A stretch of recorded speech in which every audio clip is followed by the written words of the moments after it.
ലൈംഗിക അതിക്രമ ആരോപണം നേരിട്ട യുവാവ് ദീപക് ആത്മഹത്യ ചെയ്ത കേസിലാണ് വീഡിയോ പ്രചരിപ്പിച്ച ഷിംജിത മുസ്തഫ ഇപ്പോൾ പിടിയിലായിരിക്കുന്നത്. ആത്മഹത്യാ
വ്യാജ കേസുകളിൽ പ്രതിയായി സമൂഹത്തിൻ്റെ മുന്നിൽ അപമാനിതരായി സ്വന്തം കുടുംബത്തിൻ്റെ മുഖത്ത് പോലും നോക്കാൻ കഴിയാത്തവരായി മറുപടി പറയാൻ കഴിയാത്തവരായി പഴികേട്ട്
ഞാൻ ഈ വഴി ചുമ്മാ പോയിട്ടേ ഉള്ളൂ.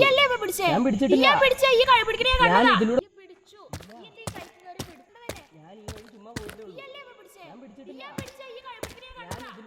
പോയിട്ടേ ഉള്ളൂ. പിടിച്ചിട്ടില്ല. സത്യം പറ, ഇയാൾ എന്താ ചെയ്തേ? ഞാൻ ഒന്നും ചെയ്തിട്ടില്ല. ഈ വഴി ഞാൻ ഈ വഴി പോവായിരുന്നു ചുമ്മാ. ഈ സമയത്ത് ഈ പെണ്ണ് ഞാൻ ഇവളുടെ കൈ കയറി പിടിച്ചു പറഞ്ഞിട്ട് എന്നെ കുറ്റപ്പെടുത്താൻ നോക്കിക്കൊണ്ടിരിക്കുക. ഇത് നടപടിയാവില്ലേ? ഇത് മറ്റേതാണ് മനസ്സിലായി. ഇത് ഇടയ്ക്കിടയ്ക്ക് ഒരുത്തനെ കയറ്റി പോരെ, ഒരുത്തനെ മേലോട്ടയച്ച പോരല്ലേ നിങ്ങൾക്ക്. ഇത് നിങ്ങളുടെ സ്ഥിരം പരിപാടിയാന്ന് എല്ലാവർക്കും അറിയാം. എവിടെ സത്യം പറ, ക്യാമറ എവിടെ? ഇവിടെ എവിടെയെങ്കിലും ഒക്കെ ഒരു ക്യാമറ ഉണ്ടാവും. വണ്ടി കേസ് നമ്മൾ പിടിക്കാൻ കണ്ട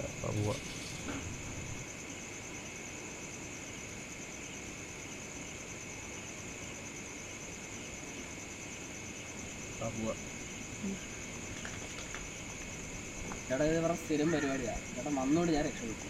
ഈ സമയത്തല്ലേ നമ്മൾ ആകെ അങ്ങോട്ടും ഇങ്ങോട്ടൊക്കെ സഹായിക്കണ്ടേ? അതൊന്നും വേണ്ട.